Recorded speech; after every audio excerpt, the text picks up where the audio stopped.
La richesse d'un pays ou d'une région se mesure bien souvent à la valeur de son patrimoine. Un patrimoine né d'une farouche volonté identitaire, façonné à travers les siècles par des hommes amoureux et fiers de leurs racines. Ce patrimoine a aujourd'hui une valeur inestimable, tant dans le domaine économique que culturel ou social. À Quimper, les faïenceries de Quimper-en-Rio sont un témoignage vivant d'un savoir-faire vieux de 3 siècles, une histoire née au bord de l'Odet. Alors Quimper est sur l'Odet, la mer remonte à Quimper, effectivement, on est un pays de marins et beaucoup des artistes qui ont travaillé pour nous ont créé des sujets marins, on en verra tout à l'heure, et puis on a créé des décors aussi marins. On est en relation permanente avec la mer. 115 personnes travaillent au service des faïences et perpétuent ainsi ce savoir-faire avec pour objectif commun tradition, création et innovation. Avec bien sûr la mer comme toile de fond, une mer nourricière que les artistes ont immortalisée, chacun avec son style et son regard. La mer, on est partie intégrante. On est à 50 km de tout point de la Bretagne, on est à 50 km de la mer maximum. Ici, la mer arrive, je dirais aux grandes marées, l'eau arrive des fois dans les sous-sols de la faïencerie.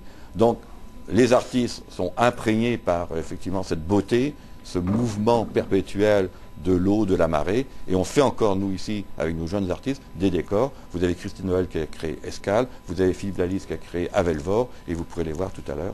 Ce sont des vrais décors de Bretagne, stylisés, modernes, qui vont très bien dans des intérieurs actuels. Ce qui est intéressant pour nous, c'est qu'on a eu plus de 260 artistes différents qui ont travaillé avec nous de 1900 à maintenant.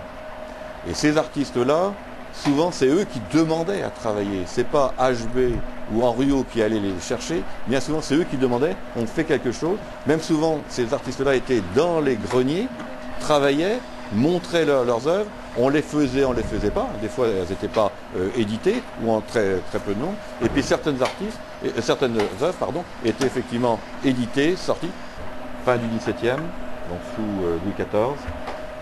On n'a pas arrêté de produire, de créer, de vendre une production qui est entièrement réalisée à Quimper. La totalité, à partir des œuvres d'artistes, soit extérieurs, soit artistes de l'entreprise, on a continué à produire et à sortir des œuvres originales. On fait des rééditions, mais on crée toujours. Ici, tout est fait à la main. Rigueur, minutie et beaucoup d'attention. Une dizaine de manipulations sont nécessaires pour donner naissance à une œuvre. La récompense de ce travail de patience a été l'obtention d'un label, entreprise du patrimoine vivant, décerné par le ministère de la Culture. C'est une nouveauté créée par le ministre de la Culture, mais c'est une nouveauté pour nous, mais je dirais pour nous ça coule de source. Qu'on ait au moins ce label-là, si nous on ne l'avait pas, je ne vois pas quelle entreprise en France pourrait l'avoir.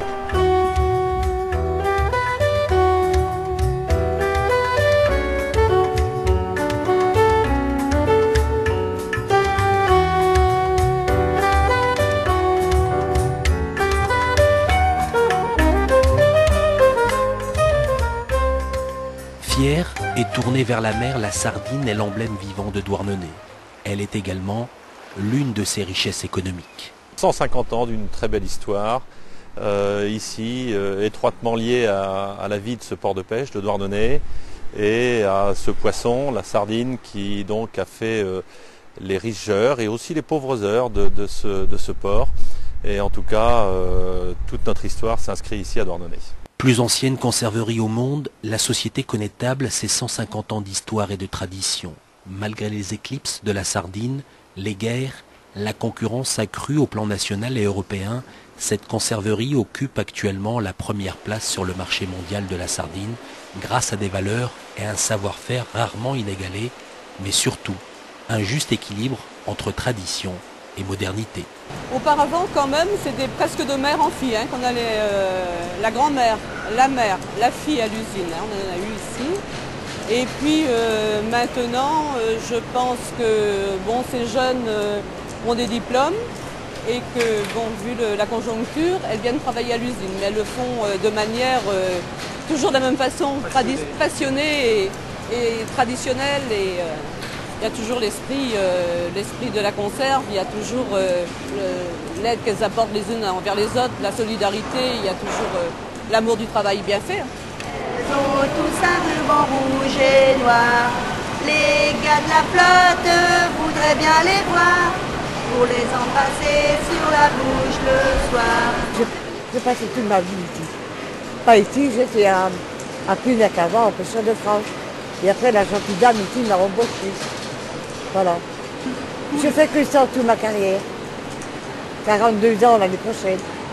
Mais c'était en moi, j'ai aimé ça. J'ai commencé à 14 ans. Et c'est ça que je voulais. Puis avoir envie d'être que pour ça, ouais.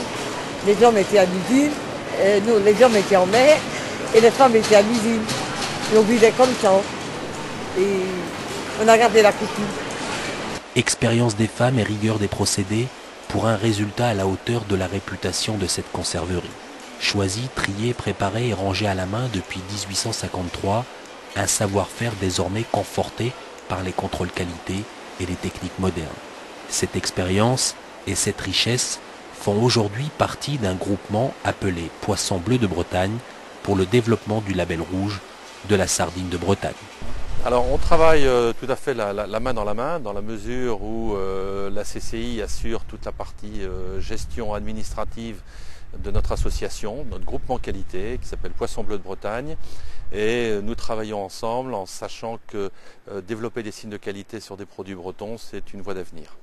Aujourd'hui, si le patrimoine cornouaillais puise sa force et sa richesse dans les racines du passé, il a su trouver avec intelligence son équilibre social entre tradition ancestrale et modernité économique pour se tourner avec sérénité vers l'avenir.